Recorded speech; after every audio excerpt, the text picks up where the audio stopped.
Hello everyone, this is Himani Malik and welcome you all on teachers अड्डा 24/7। आप सभी का स्वागत है। एक नया अपडेट आया है बीएड को लेकर के। हमारे पास निर्णय भी आए कोर्ट के, उसको भी हमने आपको डिटेल में बताया था और साथ में जो राज्यों की प्रतिक्रियाएं आई हैं उसके बारे में भी मैंने आपसे चर्चा की थी। अब एक और नया अपडेट आया था, जैसे मैंने बोला था कि अब राज्यों के अपडेट आने शुरू होंगे और उसके पीछे कई सारे फायरबैक भी होंगे। तो एमपी की शिक्षक भर्ती को लेकर के बीएड अभ्यर्थियों के लिए बाहर हो गए हैं क्या, इसको लेकर भी एक अपडेट आया है। तो ध्यान दीजिएगा इसमें क्या लिखा हुआ है। मैं आपको बहुत ही बढ़िया एक ऑथेंटिक जानकारी के साथ अभी जानकारी जो देने वाली हूँ उसको ध्यान से सुन लीजिएगा, ताकि आपके मन में कोई शंका और डाउट ना रहे। ऐसा ना हो कि आप परेशान रहें और कहीं ना कहीं गलत ट्रैक पे रहें। जो बोला गया है, ये बोला गया बिहार भर्ती में शर्त ना होने से बच गए बीएड वाले। एमपी की शिक्षक भर्ती के लिए बता रही हूँ, सुप्रीम कोर्ट के फैसले के बाद भर्ती की उम्मीद खत्म है। केवी भर्ती के विज्ञापन में ही लगा दी गई थी शर्त, ये आपको पता है, ये झटका लगा था हमें।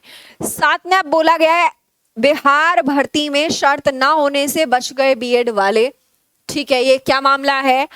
इस मामले में बिहार की शिक्षक भर्ती के लिए आवेदन करने वाले बीएड अभ्यर्थियों को कुछ राहत मिलती दिखाई पड़ रही है। बिहार लोक सेवा आयोग ने कक्षा 1 से 5 तक के स्कूलों में शिक्षकों के 79,943 पदों पर, यानी कि करीब करीब आपके हो गए 80,000 पदों पर जून में जारी विज्ञापन में कोर्ट की शर्त नहीं रखी थी। बिहार की भर्ती में पूरे उत्तर प्रदेश के हजारों शिक्षार्थियों ने आवेदन किया है। जानकारों की माने तो कोई भी भर्ती विज्ञापन की शर्तों के आधार पर ही होती है और बिहार की प्राथमिक शिक्षक भर्ती में बीएड डिग्रीधारियों से आवेदन लिया गया है, इसलिए उन पर सुप्रीम कोर्ट का शुक्रवार का आदेश का प्रभाव पड़ने की आशंका कम है। क्या बोला जा रहा है? जो आपके अभी तक नोटिफिकेशन आ गया था ना जिन भर्तियों का, जैसे बिहार वालों का आया था, उसमें बीएड वाले अलाउ किए गए थे पीआरटी के लिए, तो उन्होंने फॉर्म भर रखे हैं प्राथमिक के लिए। अब जब उन्होंने फॉर्म प्राथमिक के लिए भर रखे हैं ना, तो इसमें यह बोला जा रहा है कि मेरी बात ध्यान से सुनना कि आपका जो कोर्ट का निर्णय आया है वो आया अब, लेकिन जो फॉर्म भरे जा चुके हैं उसी के आधार पर भर्ती होगी। इसका मतलब क्या हुआ कि जो ऑलरेडी फॉर्म अभ्यर्थी भर चुके हैं और बीएड की हुई है और प्राथमिक के लिए भर चुके हैं, तो उन पे कम असर पड़ेगा। क्योंकि अगर आप कोर्ट भी जाएंगे कल को तो यही बोलेंगे भाई हमसे बोल करके भरवाया गया, उसके बाद आप निर्णय लेकर के आए हो।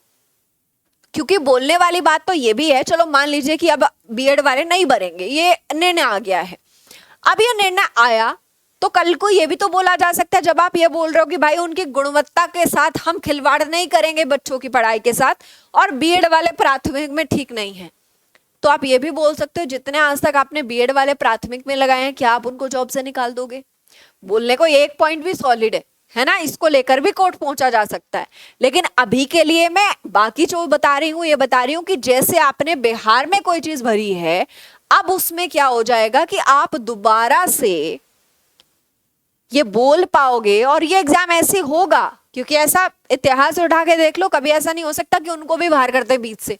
फॉर्म भरे जा चुके हैं, तैयारियां चल रही हैं, तो अभी जो जिसकी तैयारी ऑलरेडी चल रही है वो बाहर नहीं होगा। तो ये याद रखिएगा, इसकी संभावनाएं ज्यादा है। इसका मतलब है प्रभाव जो आया है, कोर्ट का निर्णय जो आया है वो थोड़ा सा कम पड़ेगा, उसका प्रभाव इस पर कम पड़ेगा निसंदेह। और मैं हिमानी मलिक आपसे फिर मिलूंगी किसी अच्छे से वीडियो में। तब तक के लिए आपको क्या करना है, नीचे जाके डिस्क्रिप्शन बॉक्स में पहले तो चैनल को सब्सक्राइब कर लो ताकि आपको नई अपडेट ठीक मिल जाए। दूसरी चीज, जो आप इसी वीडियो का डिस्क्रिप्शन बॉक्स में जाएंगे, अड्डा 24/7 एप्लीकेशन को डाउनलोड कर लो। क्यों? क्योंकि वहां पे आपको फ्री क्विज मिलती है। अगर आप किसी भी एग्जाम की तैयारी कर रहे हो तो वहां पे फ्री क्विज वगैरह देते रहा करो, इससे आपकी तैयारी और बूस्टअप होती है। So thank you so much, हम फिर मिलेंगे किसी अच्छी सी सूचना और किसी अच्छी सी जानकारी के साथ। धन्यवाद।